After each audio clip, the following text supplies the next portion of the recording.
Thank you for joining me today to talk to everyone about joy and the fact that we don't seem to be very good at prioritizing it. But we're not going to Mhm. get into the topic right away because we're waiting for people to join. Mhm. But we're not just speaking to one another because we've done that before. Mhm. Topic. Topic. So maybe we can start with introducing one another, and I can start so there's more people joining, and then I'll invite you to introduce yourself, and then we get into the thick of the topic. Sounds great. Yeah. Thank you, Naomi, for, inviting me to join you to co-facilitate this discussion. Joy is definitely something we want to lean into. So I'm excited about, this live here today. And it's my first Substack live. So even more excited. Yay! Yeah. Exciting. I hope it's just the first, and many, many, many others will follow together on your own. The world is our oyster, or Substack is our oyster. Yeah. Who knows? Yeah. I Bit of- love it. So I'll introduce myself. We're gonna buy a bit of time so more people join. Mhm. Uh, my name is Noemi Apetri. I'm an ex-lawyer. I'm a lawyer as a training, and then because of a series of fortunate and unfortunate events, I wanted to leave the law and experiment something, being on my own and being consultant. Because of my previous experience coaching and mentoring, I started a consultancy that's called Me Time, Mhm. and a mug, so to make it official. And I coach about taking back the power we have instead of giving all the powers to our employers, to our family, to the friends that we have that decide everything about us, and we just kind of go with the flow. And that's not how we should live life, and that's not joyful. So that's kind of a very unplanned bird's eye view of what I do and me. Mhm. But my main obsession lately is joy, and not because of any other reason that it feels good, and because that's the only of the basic emotion that is absolutely amazing, and that actually gives us the energy, the power, the optimism, the creativity to actually withstand, the fear and the anger and all the other basic feelings. And it's just magic dust. And we're going to get deeper into it, but I would like you, Sarina, to please introduce yourself to my audience, and hopefully people start following you or subscribe to your publication. So please tell us a little bit about what you do here on Substack. Yes, yes. Thank you. Yeah, so I guess, yeah. So my stubs, so I'm Sarina Tomel. I'm a leadership mindset coach, HR consultant, strategist, storyteller, so a writer. Um, I feel like I've always been a writer at heart, but struggled with that early on. And that, again, comes into like not maybe being perfect or good enough and all of that, but nonetheless. So I'm also a recovering perfectionist, and I have a Substack called that. I teach and coach my clients how to step up, speak up, and stand up for their, careers, relationships, their well-being. And I love how, the me time and being the CEO of your life and leaning into joy. Like, I love everything that you stand for because it's the same kind of mindset for me as well. And what I'm working with on my clients. Yeah, I'm ICF accredited coach. I have a bachelor's in psychology, a master's in industrial organizational psychology, which is basically business psychology. And I worked as an HR business partner in corporate for 20 years for a global pharmaceutical company. And I was coaching in the workplace, outside of the workplace, facilitating training and workshops. And my coaching focuses on having difficult conversations, team accountability, performance management, employee relations, talent and leadership development, and giving and receiving feedback, building trust and rapport with your team, with your clients, team engagement, motivation, retention. Decision fatigue is a big thing that comes up lately, procrastination, stress, overwhelm, building confidence, building leadership confidence, and also imposter syndrome is a big thing. So, and I've been seeing that many of my clients, if not all, can identify themselves as a recovering perfectionist. So it's kind of interesting that I've seen that trend for whatnot. So yeah, so that's a little bit about me, and Is yeah, that everything you write about in your Substack? All those topics, little by little, or are you more yeah. focused on specific things? I'm just curious. Yeah, yeah. So I'm doing my best to focus on like the recovering perfectionist aspects and how it could tie into different areas of your life, right? How you show up. So, it I do touch on sometimes my own, previous work stories and how, I had a boss who thought I should have my phone by my bed, just in case a call and late at night comes, and I told her straight out. I was later in my career and I said, I'm not doing that. Like, I didn't even hesitate. I didn't even care, what the implications were of me saying that. I was just like, I'm not doing that. I actually wrote a blog about that piece, but I think that story's in the sacrificing. Are you making too many sacrifices or not enough sacrifices? So I think it's in that one. But yeah, so I'm doing my best to stay focused on the recovering perfectionist piece and how that is in your life and how to work through that.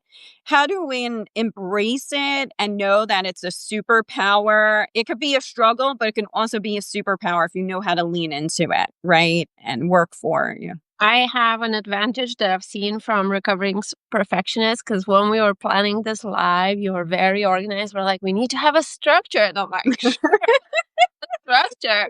So we have structure that we can follow today because we've been very organized. So recovering perfectionists are actually super good at being organized.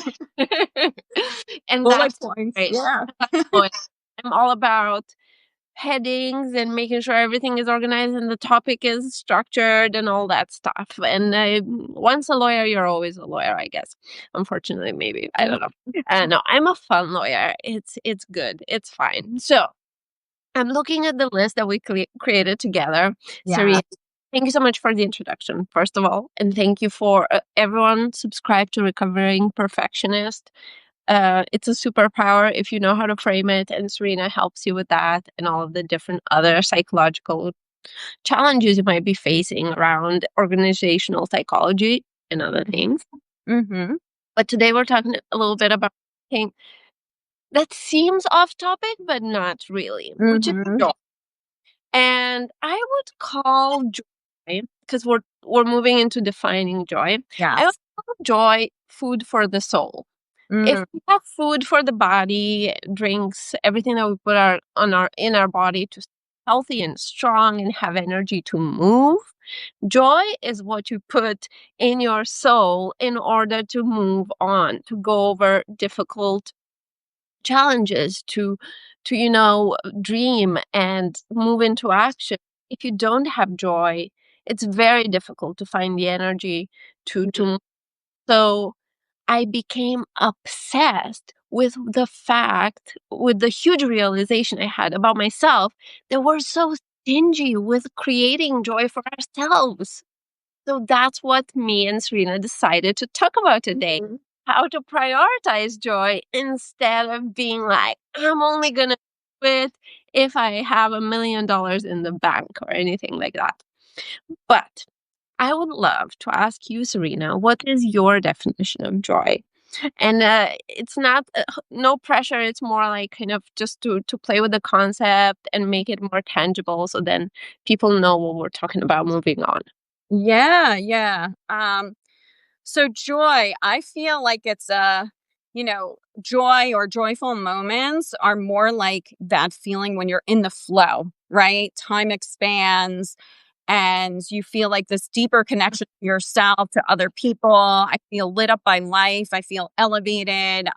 It's also very healing and like revitalizing, recalibrating, in terms of, channeling the stress and negativity that you might get hit with day in, day out, right? it calms my nervous system, right? It switches me out of that stress response type of feeling, and I just feel alive. I feel so energized by life, and it doesn't even matter how small or big those joyful moments are. Like literally, one of the practices that I've been doing, you know, and a lot, and I was doubling down on it, was these dance like liberation moments in my kitchen, right? So I was on the North Fork TV Festival. I'm still on it. The advisory board co-chair. So I was leading the advisory board. And so there was a lot, it was intense and there was a lot that needed to be accomplished. It felt like it went from feeling like a marathon each week to feeling like a marathon of actions every day. And so I had to get up and take breaks and like I have the music on, but I would just go and dance and move the energy through me, and through that, opportunities would show up, right? And just like great news would show up. And so I was like, oh, this is so good. And so, just doubling down on it. Like those are one, small ways to do that. I say joy is an activator. It's magnetic, and I do feel like it's a anchor. And I myself have gotten away from it at times and thought, oh, the things that bring me joy, sometimes I'm delaying or postponing, but really making joy the priority allows for everything else to come into your life. It makes things easier. It flows easier in your life. So really anchoring into that allows us to stay present and connected to ourselves and everybody else. So yeah, that's my take on joy and joyful moments. Yeah. So, I wanted to say hi to everyone watching us. We have 7 people with us, which is a big number for me from my lives. Hi, Jill. Jill is one of my dear subscribers. We've had a chat in the previously. If you guys have questions, put it in the chat, and I will try to be good and introduce it in the conversation. So it's more of a conversation where you guys are also involved. Um, and I think we've defined joy quite well. Hi, Jill. Quite well. And I just want to kind of wrap it up with what I say about joy, because I've been writing for a month nonstop about joy now, which is, speaking about dance, joy is that feeling of your soul dancing inside. So it's not addiction to dopamine or eating bad stuff, because mm, that those things that you do that are kind of um, more about pleasure, they make you feel kind of bad quite soon afterwards. yeah. Joy, sure, joy is absolute good. It has nothing bad in it. So we're Hmm. not talking about binge eating or just going bananas, but enjoy the piece of cake if you want cake. Don't wait for a special occasion if that's kind of that little something that's going to give you that energy to do something difficult, or you know reward yourself for not having procrastinated, or whatever you want to do. But that's what we're talking about today, joy. And how can we prioritize joy? And first, I want to talk about the problem. Hmm. And the problem that I've noticed, and my aha moment, or what the fuck am I doing moment, was that I realized that I'm very stingy with joy, or I used to be very stingy with joy. That joy, or giving myself a reward, joy was a reward for doing. Hmm. I could book a vacation after I finished a bunch of stuff for my work that didn't even super depend on just me and what I did. Hmm. I would go on that my dream vacation only if I got promotion. Hmm. That is insane. Why would I put these goals that don't depend 100% on me to limit or maybe take away something that would fill me up from inside?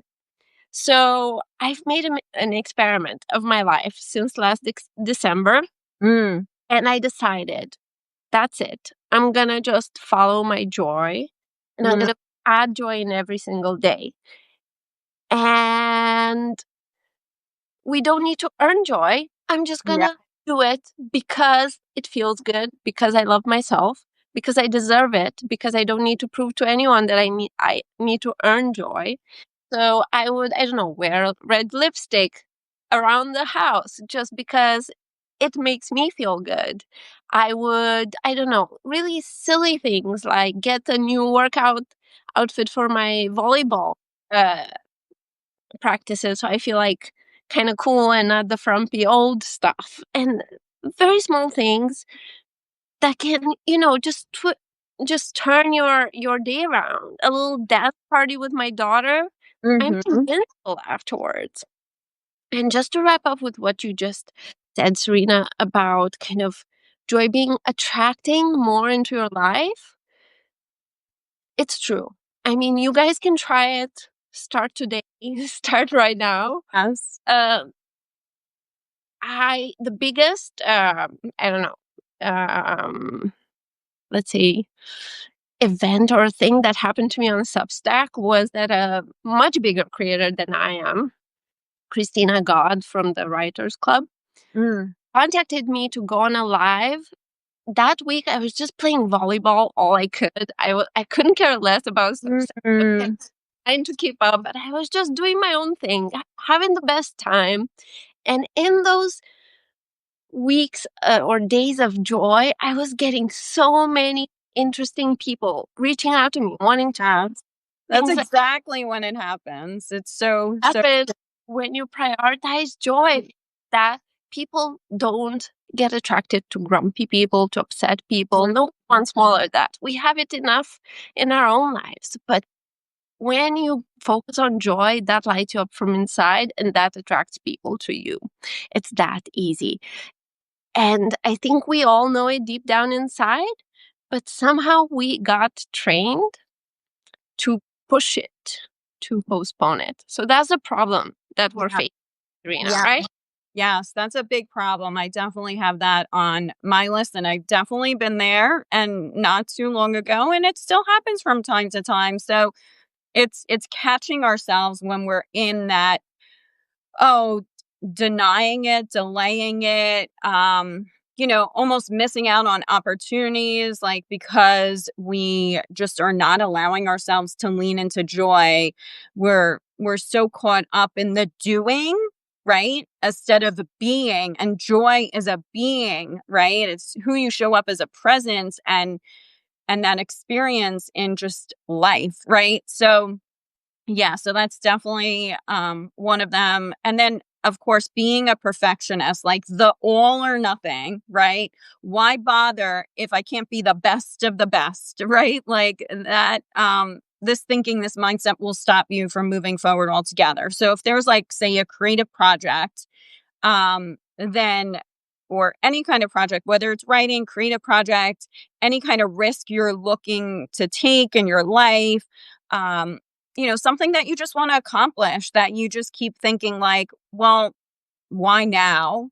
It's too late, or I don't know how I'm going to start. And you know what? It all starts somewhere, right? Like anybody who is at the top of their game didn't start at the top of their game. They weren't born necessarily at the top of their game. There was practice. There was practice along the way for whatever they're focusing on. If they're an athlete, they're a creator of some type, or an expert in their field or whatever it may be. So it starts somewhere, and I fell into that trap. I'll share, like, even starting my Substack, I was thinking about examples of where I was denying myself joy, and writing is one of those things that brings me joy and getting caught up in the moment. And I love creating and building and strategizing. And there's a lot of things that bring me joy, but in terms of like the writing piece, like I just get kind of lost in the process.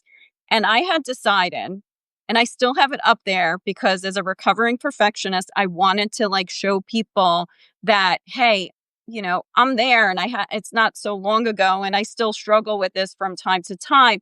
So December, if you look back and say coming soon on my Substack, it says December 2023, because that's when I decided I was going to start my Substack. Well, guess what? nothing happened for over a year, right? Like it wasn't until February of 2024 that I got serious and started to give that a priority, right? And focus on that. And then found Anna, Kaylin, who that's how I met Noemi in that community and started taking her workshops. And I became a paid subscriber for her and paid workshops from her and learning behind the scenes and then starting, then researching and building and creative. Like that whole process was joyful before I even launched, right? It wasn't about like, I'm going to launch and I'm going to have thousands of subscribers, it wasn't about the number. It was about getting started and not being so perfect, but definitely setting up some things behind the scene that allow me to feel that it was good enough that I could be proud of what I'm putting out there. So there's a difference between being proud and being perfect, right? So you don't have to be perfect. There really isn't such a thing as perfect. So if we can get to a place where we feel like good about it, we feel proud about it, that's a good indicator that you can move forward, right? So if you're feeling that, like tune into that. Mm. So, yeah, so it did take me some time and finally I launched it on May 5th. I just went with May 5th. And yeah, and I plan to be more interactive and more engaged in the community. I did what I could initially, which is I've been consistent with putting out posts once a week, in Substack to the email list and going from there and building from there. So I couldn't necessarily commit to everything because of my capacity. So that's another thing. Like sometimes you got to do things in stages and you can't commit to everything that the big plan that you want to do. But I didn't wait to commit, like to start for the big plan. So now that I have a little bit more capacity because the festival was last week, now I can be more engaged and come up with, a plan for that of like when I'm going to be in there, how often I'll, post notes besides post, right? Like be more engaged. So that's like the phase two of my Substack and like just an example of how I was delaying it, that it took me over a year to get into this creative project. And that's just one example of, delaying or, just thinking like I'm not ready yet kind of, situation. Yeah. Well, my biggest excuse that I've used, that I've seen other people use, is I have no time for this. Mhm. And of course, for my publication me time, that's quite a topical discussion because we do have time. And what else should we spend our time on than joy? I mean, are we here on this planet to just be productive? Is that enough? Mhm. I don't think so. I think we're all built and created on this earth to create joy for ourselves and others. And that's the point. The job we have, the people we help, the family that we're surrounded and friends that we're surrounded with, the communities that we create, they're all about sharing and joy and creating something special and meaningful. And if Yeah. it's that our soul dies a little bit inside of us and we become Yeah. angry later, and I've been there. I've been a bitch in my previous role before burning out totally. Mm. Such a bitch. But I felt trapped. I felt like I was in Mm. my own making, in a golden age of a good salary and a good career, and everything externally looked amazing, but I felt terrible. I would Mm. um give myself the pleasure of some food, good nourishing food, anything. I was just obsessed with being super productive, doing everything, being perfect. Yeah. Um, and I didn't have time for joy. Joy was for other people. Until Mhm. I burned out. I didn't take my vacations. Mm. I didn't go to the gym. I didn't eat food that required a bit more preparation or stuff like that, and it was terrible. And when I flipped that switch, Yeah. uh, flipped that switch, and I made joy a priority, it was like magic, like Mhm. everything stuck. And I beat myself lovingly every day thinking, why didn't I inject joy into my life earlier? Why Mhm. this a hidden secret that nobody is talking about? I found Mhm. that I recommend to everyone, which is called The Book of Joy. It is a book written. It's written by another person, but it's basically conversations about joy between Dalai Lama and Reverend Desmond Tutu Mm. of South Africa, Mm. and sprinkled with neuroscience, with a lot Mm. of different, you know, empirical and practical ways to look at joy. Everything points to joy. It's Yes. Noemi that ran a one-person experiment from last December. It's just a universal truth. And the more you dig into it, and maybe this is your sign, you guys watching, whoever will see the recording, maybe Mhm. this is your side to dig into joy, make your own research, run your own joy experiment. Yes. See the magic that happens. I don't think anyone will think it it's impossible for it to go wrong unless you kind of go into opulence and what actually joy isn't. If you like spend all your money because now you want to just go on vacations because you're following my joy. You know, we need to be practical. We need to live in this life still, but it's about not finding the times where we're denying ourselves something that shouldn't be linked to earning it, to being perfect, to making it at the right time, or Mhm. prioritizing work over joy. What I used to do is I would drop everything to reply to work, even at night sometimes, Mm. for a while until it got old, until my company kind of got used to me doing that. And I'm like, wait, wait, wait, wait, wait, wait, wait. Mm.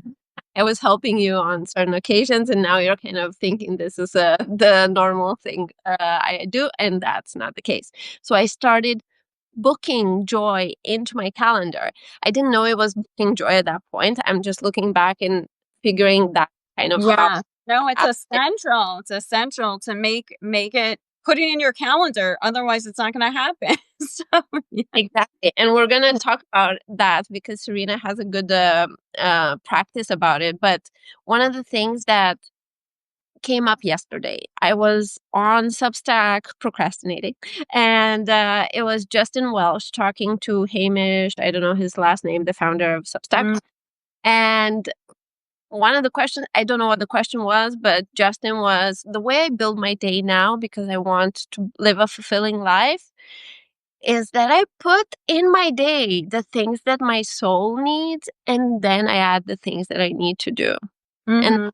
huge flex that maybe not everyone can afford. Maybe not everyone has so much flexibility in their day to day, but I think everyone can afford adding little parts of Yes. Yes. No, if you it's so true. So true. And I love that you gave that book resource, and I'm gonna check that out. And you might have mentioned it before, but I forgot to check it out.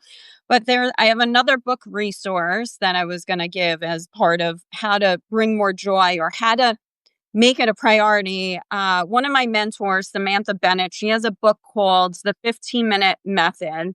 And I've learned about it before she actually had the book, and because she's one of my mentors, one of my writing business mentors, and I was sharing this approach, this strategy with my clients before the book was out. And basically, it's this concept of whatever you want to do, create. Maybe it's organizing or decluttering. Like maybe that brings you joy. Maybe it's, baking or, there's so many different ways to lean into joy. Maybe it's I start my morning with my matcha latte and I take a gratitude moment, a joyful moment before I get into my meditation of just giving thanks for it. So there's only small little micro ways of bringing in joy or joyful moments into your life. It's not always the vacation. There are ways to bring it into your daily life. And so it's tuning into that. And so we're going to talk about like practical ways, but I wanted to give that book. Her concept is like find 15 minutes. You might even make it more, but like kind of start your day with it, right? Like Do not start your day with emails. Like, I don't check emails for at least an hour. Usually I try and go longer, like a couple hours, until like from when I wake to when I check emails, because I don't want my day to be focused on responding to people. I want to start focusing on myself, and I love slow living, spaciousness, and I love and I was doing this even when I was in corporate. I was not the type of person. My sister is the kind of person who gets up like 15 or 30 minutes before she has to leave for work. That is not me. That is too frantic for me. I like to have 2 hours in the morning. And even if I'm not going anywhere, even though I'm working remote, because I love my slower morning, my practices that I have, my meditation. I love to sit on my bench and then visualize or dance or music, and just like things come to me then, like my intuition. I'm locked into my intuition, and so I love to honor that sacred time, that's very joyful for me. So that is a daily practice that I start with. And if you're like, oh my gosh, I don't have 2 hours, you don't need 2 hours. You can do 15 minutes, you could do 5 minutes. If all you can start with is 5 minutes, start with 5 minutes and expand, and just do that as an experiment. Like Naomi was saying, try it for a week, try it for 2 weeks, then, go from there, do it for like longer, right? So it will become second nature. So yeah, in terms of like practical ways, that was one of the resources I was going to give you. But you could create a list, and you could call it like a joyful like joy list, joyful experience list, after work reset list. Actually, my client came up with that name because we were helping her come up with a way to like move out of like stress and overwhelm, and switch out of work mode into relaxation mode. And so she came up with this list for herself. So I have a practice that I learned from one of my other mentors, and it's called Start, Stop, Change, right? And you can do 3 columns, right, for each category: start, stop, and change. List out, and you'll just list it out, and you'll then focus on one from each column, say for the next 30 days. You could start with 2 weeks again at first, if as a trial run, if 30 days is too much to commit to. So start can also be continue. Maybe it's something you've been doing and you want to continue and you want to be consistent. So that can also fall in the start column. Then stop. What would this be? What has been a distraction, right? Where are you, giving away your time? Where can you delegate or ask for help, whether it's at work or family or friends? Where are you spending? Maybe you're spending too much time on social. How much time are you spending on worrying about things that never happen, and or debating on decisions rather than taking action, right? So where can you basically, you're identifying where can you free up space in your life so you can start or you can continue to be consistent with the things that are joyful for you, right? And change is the last column, and that is, maybe it's a mindset, maybe it's an approach or behavior or belief, or that you need to reframe, that you would like to reframe because you want to shift out of the ones that are kind of making you like the victim mindset, and shift more into the empowering statements, which I catch this with my clients, and I've been there before. And one of my coaches caught me. I remember saying in a group coaching call, I'm trying, I'm trying, I'm trying. And I said it a few times, and my coach calls me out for it. And she said, trying is not a commitment, right? And I never forgot that. And so that stayed with me. And so now I say things, and I teach my clients as well. Let's reframe that. I'm committed. I'm making progress. I'm working on, right? Very different type of energy. You're in control. You are actually moving forward. You're not standing still. You're not stuck. Any progress is still progress.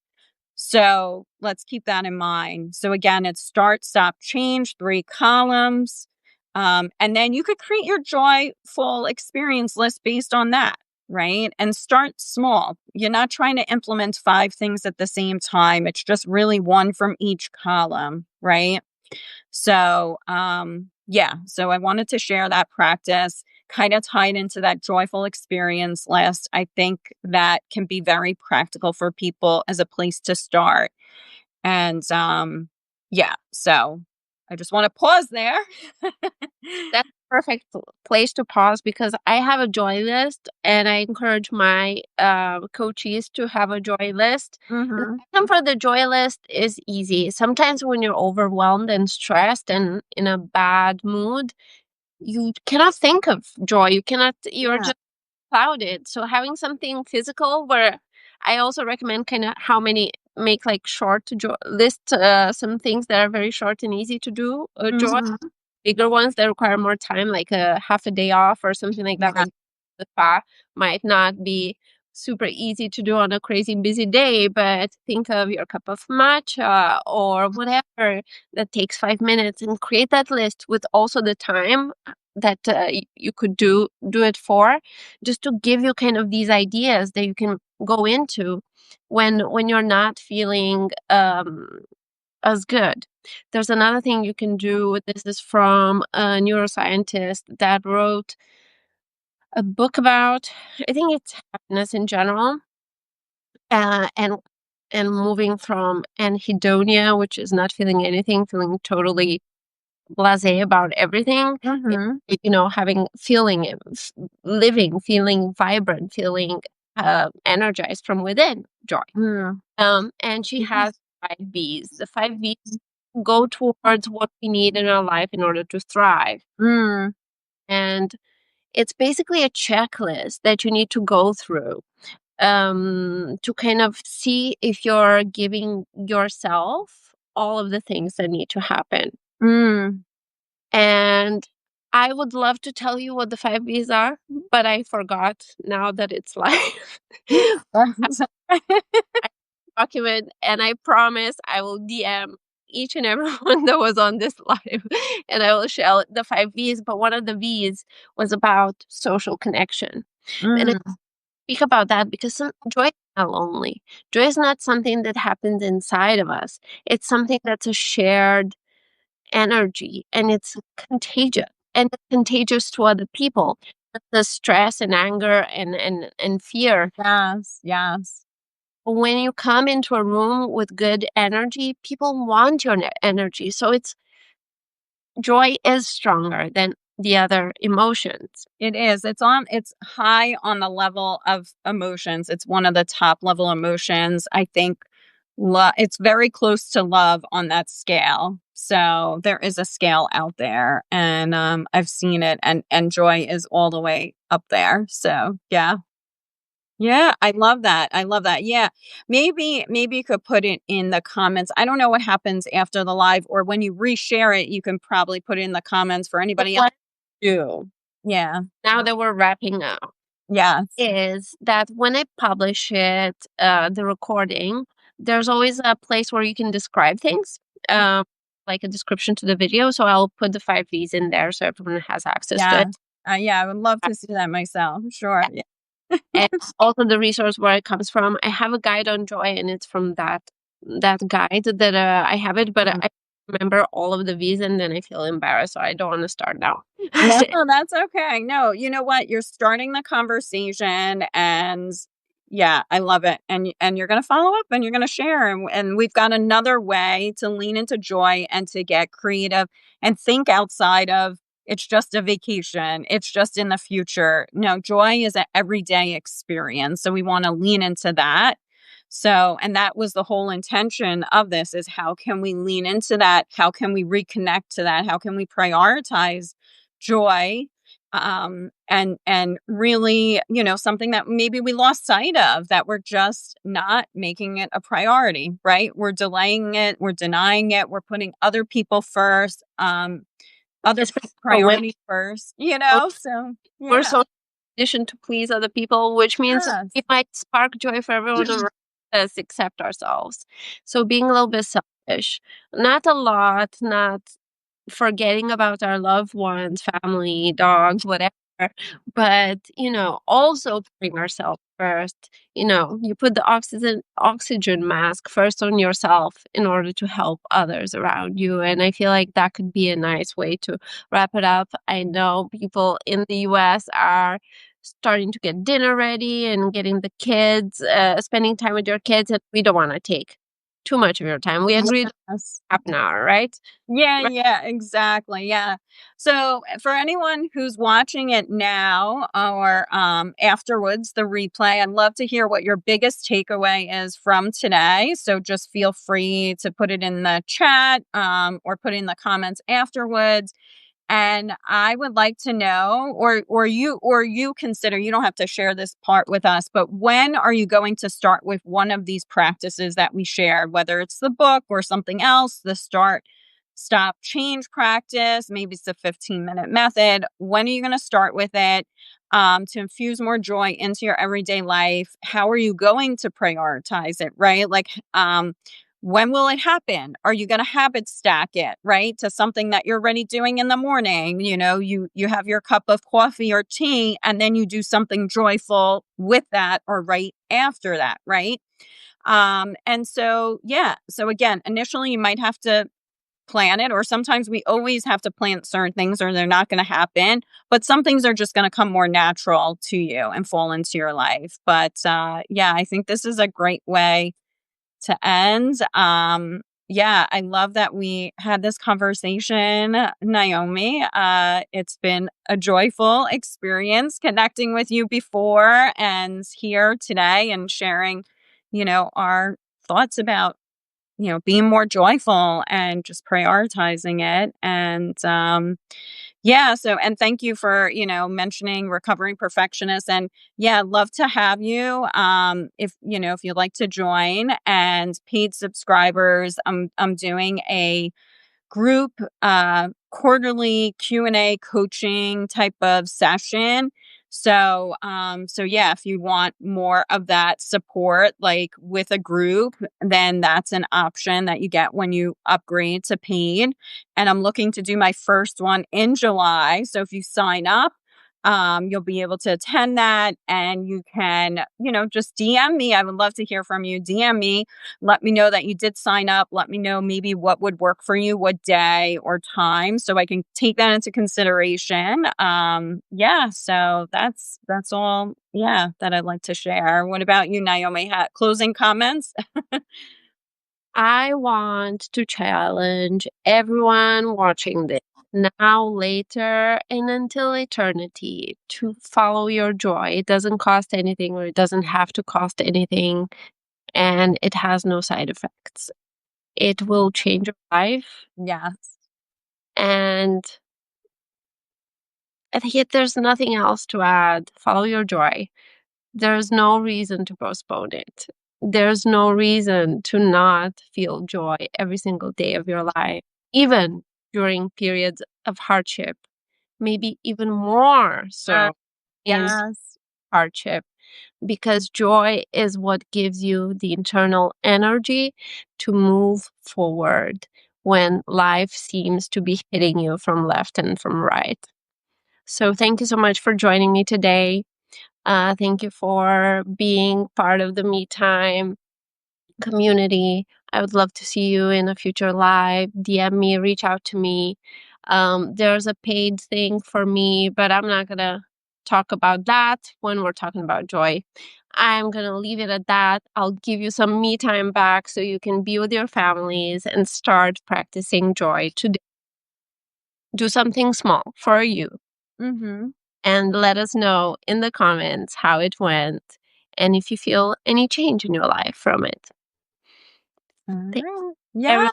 Take I'm gonna care. try to figure out how to end this.